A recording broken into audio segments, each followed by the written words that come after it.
Trading the Zone, de Mark Douglas. Capítulo 5. A dinâmica da percepção. Um dos principais objetivos deste livro é ensinar a eliminar a ameaça de sofrer emocionalmente com as informações do mercado. Do ponto de vista do mercado, tudo é simplesmente informação. Pode até parecer que em algum momento o mercado esteja querendo lhe magoar, mas é a sua própria estrutura mental que determina o modo como interpreta as informações vindas do mercado. Para os profissionais, nada relativo aos mercados é doloroso. Portanto, não há nenhuma ameaça. E se não há ameaça, não há do que defender-se. Não há motivos para seus mecanismos de defesa, conscientes ou subconscientes, entrarem em ação. Se o que você quer é conseguir fazer trading como os profissionais, então tem que ver o mercado do modo objetivo, sem distorções. Tem que conseguir agir sem resistência ou hesitação, mas com a dose adequada de moderação e prudência para contrariar os efeitos negativos do excesso de confiança e euforia. Seu objetivo é alcançar o estado mental de trader. Para lhe ajudar a atingir esse objetivo, quero mostrar como redefinir a sua relação com as informações do mercado de modo que deixe de as ver como ameaçadoras, que você se mantenha concentrado nas oportunidades disponíveis, ao invés de concentrar-se no sofrimento emocional que lhes possam causar. Fazer o debug do seu software mental. Por outras palavras, queremos eliminar os erros de programação do nosso software mental para ficarmos no nosso perfeito juízo. Para isso, é preciso conhecer a natureza da energia mental e como usá-la para alterar a perspectiva a respeito do mercado. Você ficará surpreendido como pequenas mudanças podem fazer uma enorme diferença nos resultados de trading. O processo de trading começa com a percepção de uma oportunidade. Assim, para analisarmos a energia mental, temos que primeiro entender o processo de percepção. O que determina o modo como percebemos a informação ou o que sentimos em relação a ela? Como se relaciona a percepção com aquilo que experimentamos num determinado momento? Para entender a dinâmica da percepção e responder a estas questões, é preciso pensar em tudo, e quero mesmo dizer tudo, o que existe neste planeta e à sua volta como um conjunto de forças. Forças que geram informação sobre as propriedades, características e traços que as tornam únicas. Antes de continuarmos, observem que uso o verbo gerar de uma forma bem abrangente. Para ilustrar o que eu digo, olhemos para algo tão simples como uma rocha. Posso afirmar que uma rocha expressa informações sobre sua natureza e suas propriedades irão funcionar como forças sobre os nossos sentidos. Uma rocha tem uma textura, que funciona como uma força sobre o nosso sentido do tato. Ela tem uma forma e cor que atuam como uma força sobre a nossa visão. Pode até ter um odor, que atuará sobre nosso olfato, ou ter sabor, embora eu não tenha lambido nenhuma rocha recentemente para o saber. Quando nos deparamos com algo no ambiente à nossa volta que expressa as suas propriedades e características, ocorre um intercâmbio de energia. A energia mental do exterior é transformada pelo nosso sistema em impulsos elétricos e depois armazenada no nosso ambiente mental interior.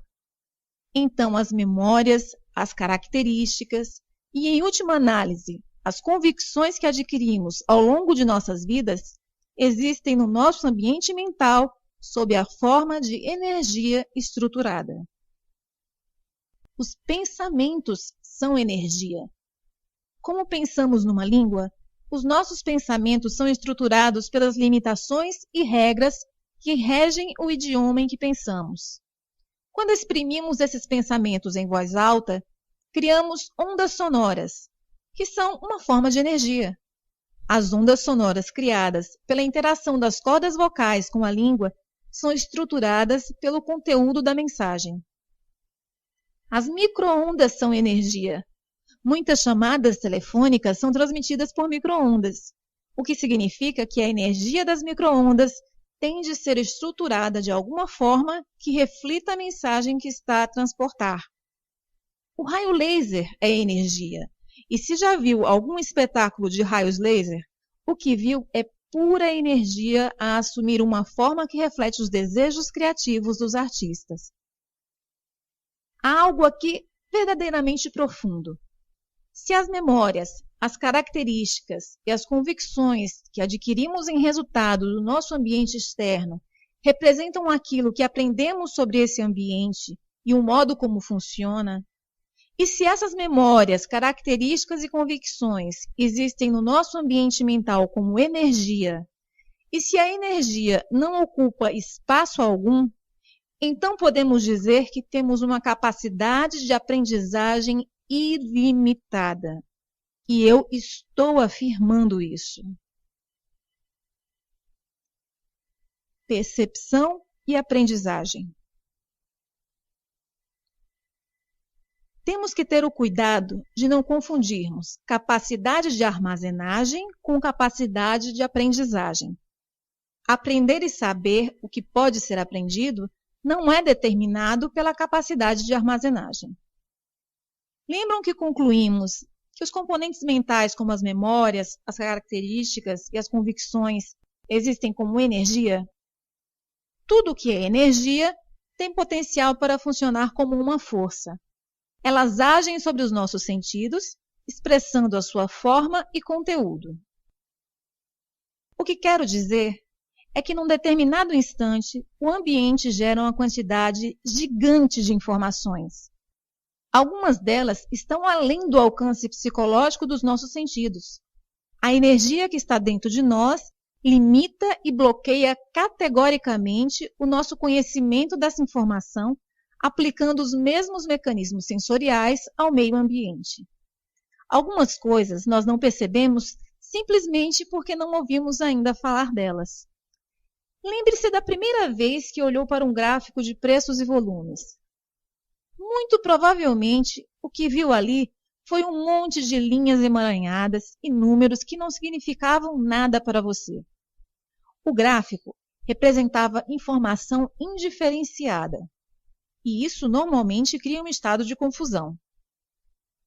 Mas, gradualmente, aprendeu a distinguir aquelas informações: tendências, consolidações, linhas de suporte e resistência, sinais de entrada e de saída, relações entre volume e preço, só para referir alguns.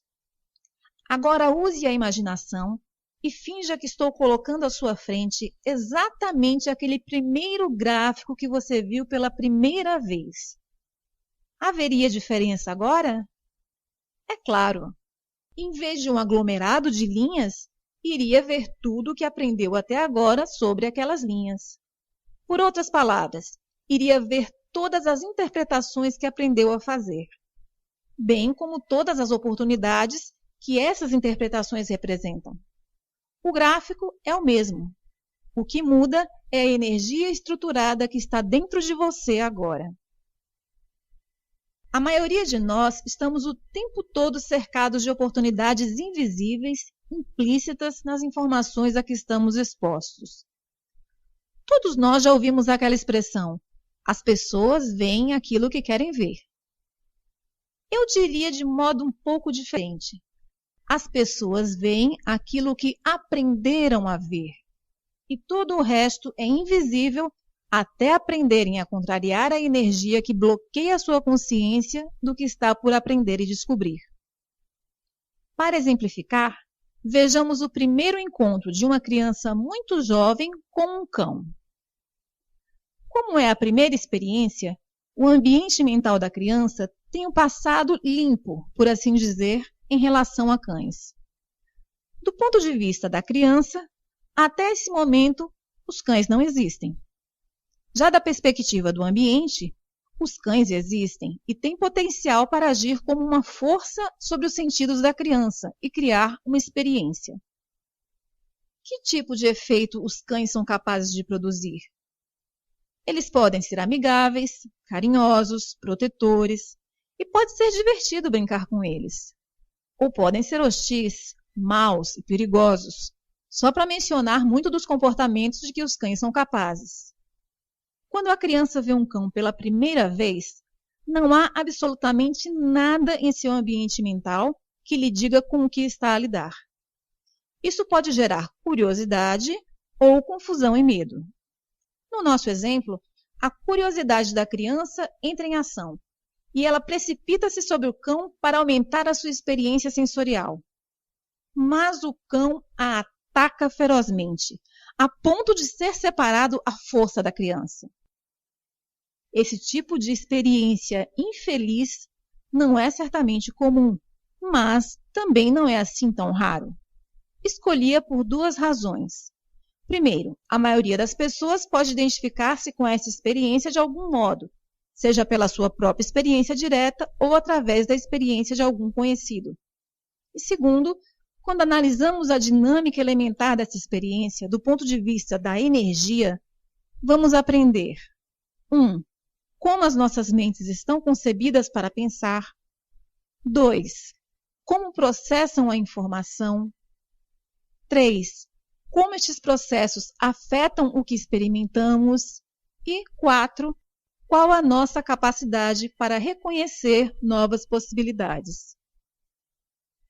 Sei que podem parecer muitos conceitos para um único exemplo, mas os princípios envolvidos aplicam-se à dinâmica subjacente a toda a aprendizagem.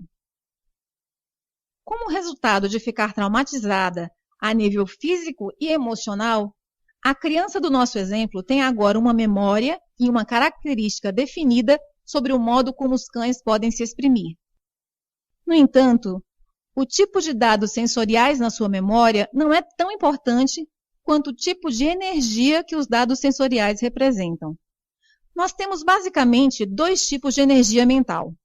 Energia com carga positiva, a que chamamos amor, confiança, felicidade, alegria, satisfação, excitação e entusiasmo, para referir algumas das formas agradáveis como nós podemos sentir, e energia com carga negativa, que representa medo, terror, insatisfação, traição, arrependimento, raiva, confusão, ansiedade, estresse e frustração, representando tudo aquilo a que normalmente se chama de dor emocional.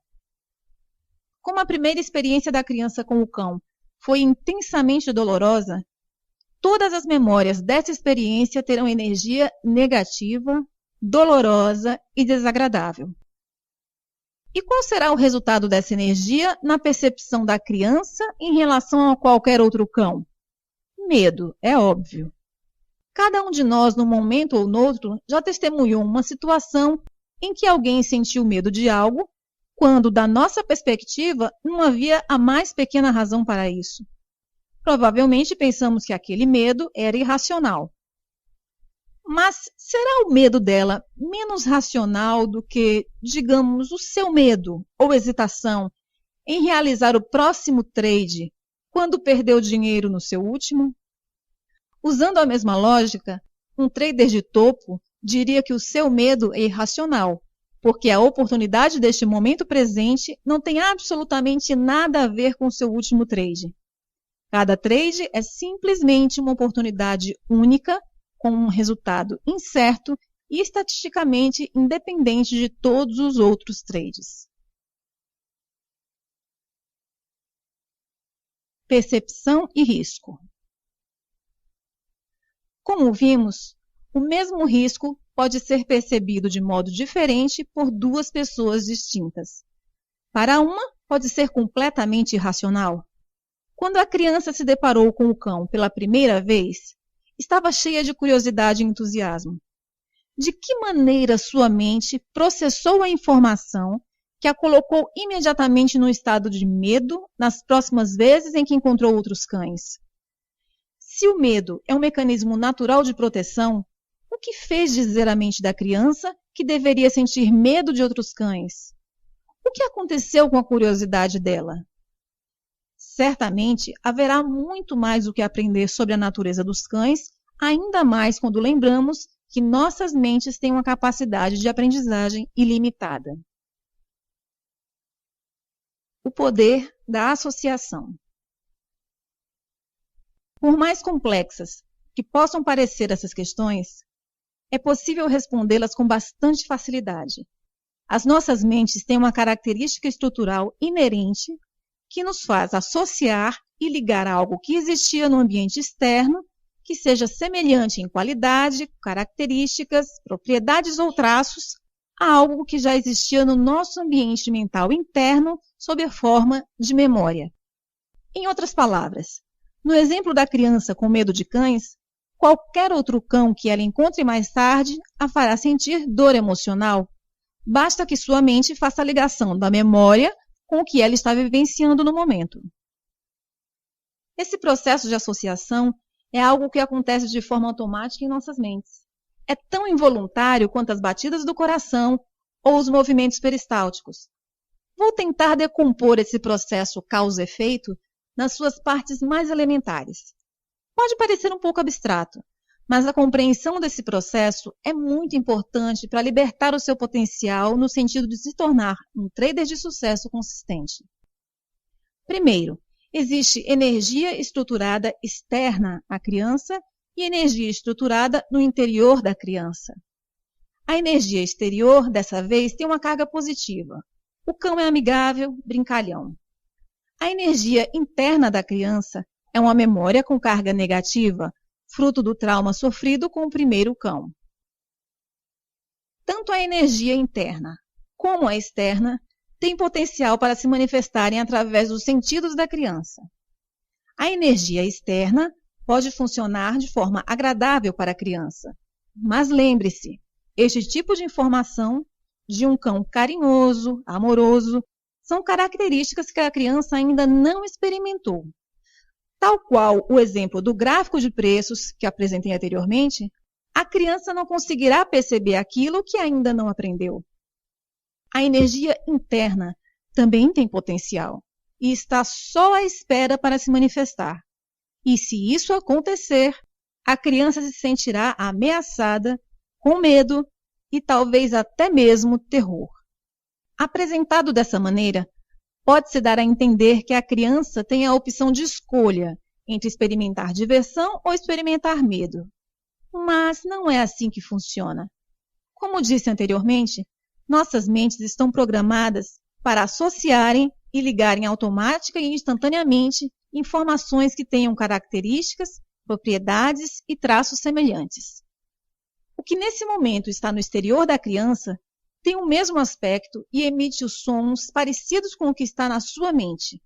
Se essa semelhança for suficientemente grande, a ligação ocorrerá, e a energia com carga negativa que está na criança será libertada por todo o seu corpo.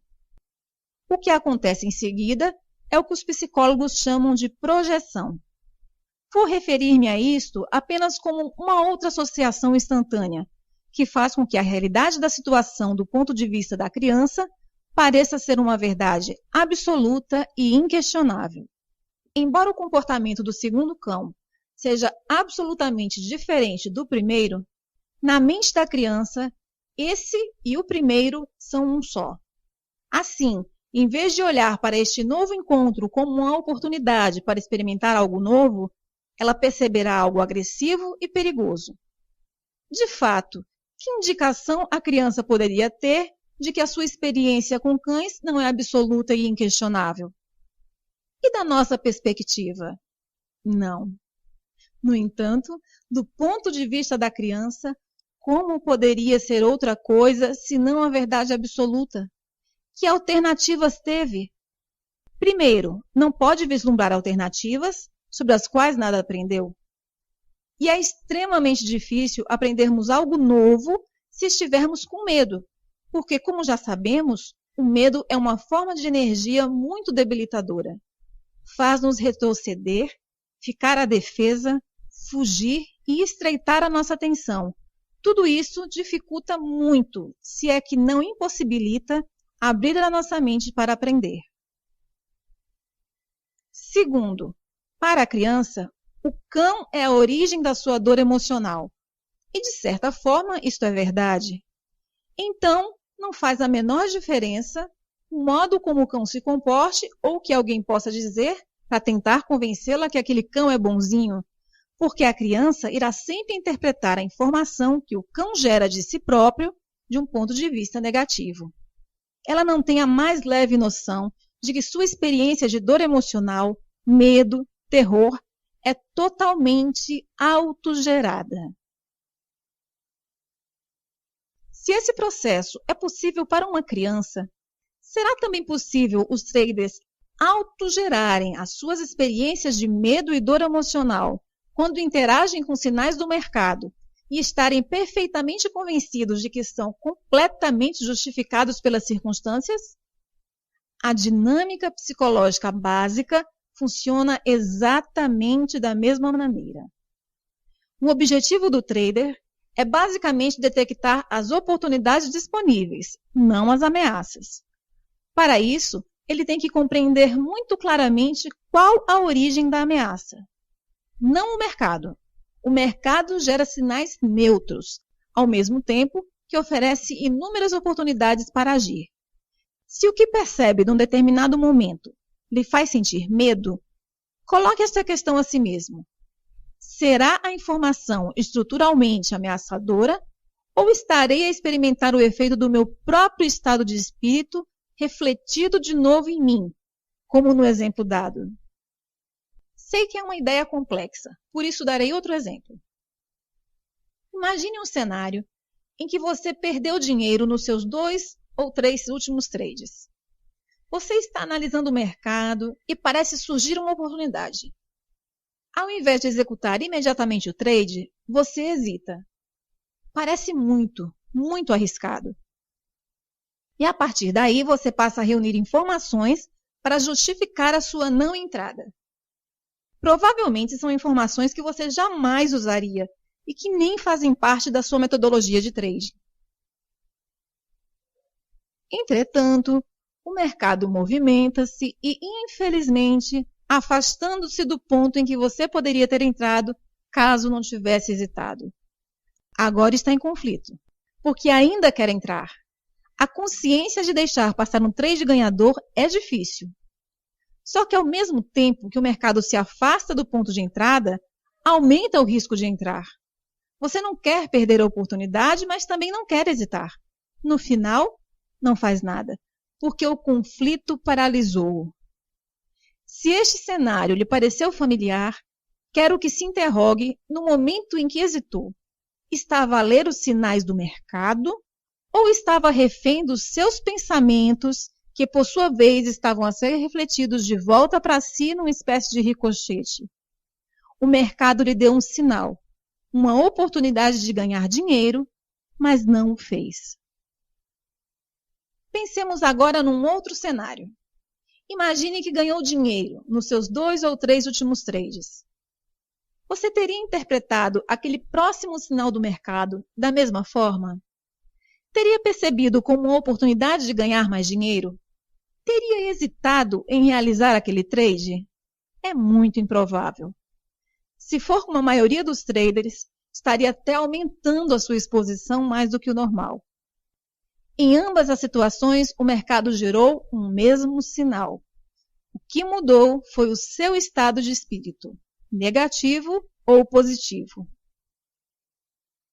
Se conseguir aceitar o fato de que o mercado não gera sinais com carga positiva ou negativa, então a única forma de a informação assumir uma carga positiva ou negativa é dentro de sua mente e depende da forma como a informação é processada.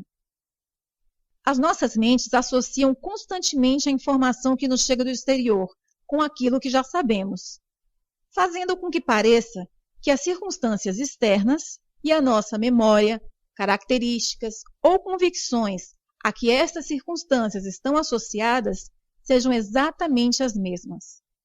É isso que fez o primeiro trader, após uma sequência de perdas, sentir-se ameaçado pelo sinal dado pelo mercado, fazendo com que lhe parecesse excessivamente arriscado.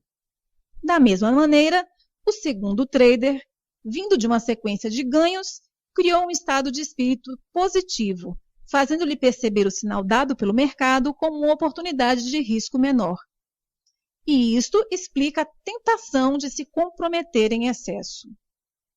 No capítulo 1, referi que muitos dos padrões mentais que fazem com que os traders percam dinheiro e cometam erros são tão evidentes e estão tão profundamente enraizados que dificilmente perceberíamos que a razão por que não somos consistentemente bem-sucedidos é a forma como pensamos. Compreender, ganhar consciência, estar alerta e aprender como contornar a propensão natural da mente para fazer associações é um grande passo para conseguir essa consistência. Desenvolver e manter um estado mental que interprete o fluxo de oportunidade do mercado como ausente de risco, de excesso de confiança, irá exigir controle consciente do processo de associação mental.